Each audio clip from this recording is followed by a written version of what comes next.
Hello everyone and welcome back to the fourth part or fourth video of this presentation, which will be talking about simulating classical gates in quantum computers.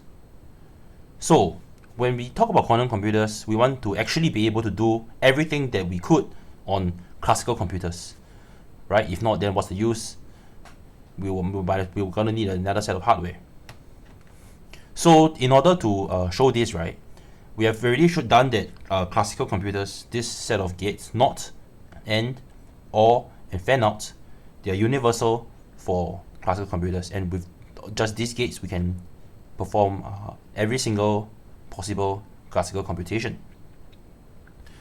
Now, so what we are going to do is we are going to simulate these gates using the set of universal gates quantum 1. From now onwards, we are not going to really pay attention to quantum 2 and 3. We'll mostly ignore them and we'll be focusing on this set of universal quantum gates because this has the least number of things. So what are we going to do? The NOT gate, firstly, it flips the bits from 0 to 1 and from 1 to 0. We kind of don't really need to do anything because in the classical case, this is the matrix. It is already unitary. When applied to 0, it goes to 1. When applied to 1, it goes to 0. So this is already unitary. We don't have to do anything. So now for the AND gate, the other three gates, we are going to simulate it using the Toffoli gate, and we have already prepared the diagram below. So if we just ignore these three NOT gates over here, and we look at the inputs in blue, so just this diagram, we see that if we take in A, B, and we set C equals to 0, the output will be A, B, and 0 parity or XOR with A and B. So we take in A, B, and the output is A and B. The curious thing here is that in order for this to work, we had to take in an extra C equals to 0 qubit over here. This phenomenon of having to take in extra qubits in order to perform a computation, in this case it was the AND, this phenomenon of taking in extra qubits, this is very common in quantum computing because of the unitary matrices thing. Every single thing has to be invertible, and certain operations in classical computing, it was not invertible, such as our case of AND here. It took in 2 qubits and the output is only supposed to be 1. So we have to somehow balance this input and output, and this is what we do. Now, since we have taken in extra bits, right, and we want to we have done this thing, there's also another thing in quantum computing where after you have done this computation, there is always an inverse of this computation that takes in this thing here and gives us back the 0 bit. That is a common thing, but we will not be covering this here, since in this presentation we intend to focus on quantum computational complexity.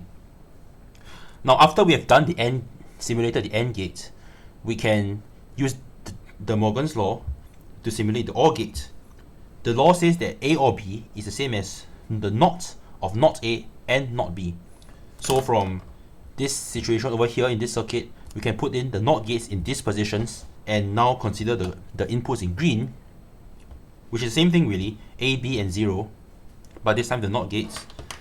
So the A and the B will become the NOT A, NOT B, and then the Toffoli gate will apply the AND operation, which is over here now. NOT A and NOT B will be on this line, and NOT of this thing, which is this NOT gate, will give us back A or B. So that's it. This is the OR gate. Classical computing gates, there's another thing called the last thing really called the fan-out gate, which takes in 1 bit and it kind of like copies it into two of the same bit. In quantum computing, this is not allowed. We can't have input 1 and output 2. So what we do is, again, we use the Toffoli gate. We take in A00, and okay, just now we talked about quantum computing taking in extra bits to perform the computation. These extra bits are usually set to 0 by convention, and if we need 1 bits, we just apply the NOT gate. So in this case, we'll apply it here. So after this NOT gate, the state is currently A10. Apply the Toffoli gate here, you'll get A1 and 0 parity with A and 1. So this last one will be A. So now we have seen that how we can simulate this all the classical gates using this our set of universal quantum gates. Actually, we didn't even touch the Hadamard gate. We can simulate this using just the Toffoli gate alone. So the Hadamard gate, in a sense, it just brings extra power to quantum computers that was not available in classical computers. So that's a way that we can view what the Hadamard gate, what the value of the Hadamard gate, that it is the value add of the Hadamard gate.